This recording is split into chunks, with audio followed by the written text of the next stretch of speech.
मालेगावात पुन्हा एकदा 13 वर्षीय मतिमंद मुलीवर एका 55 वर्षाच्या संशयित आरोपीकडून अत्याचार करण्यात आल्याची निंदनीय घटना घडल्याने मालेगाव पुन्हा एकदा हादरले आहे।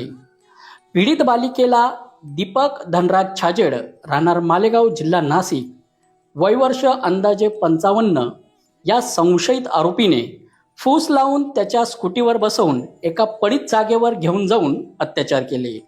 या प्रकरणी पोलीस ठाण्यात अत्याचार व पोस्को अंतर्गत गुन्हा दाखल करण्यात आला असून या संशयित आरोपीला पोलिसांनी अटक करून आज न्यायालयात हजर करण्यात आले आहे।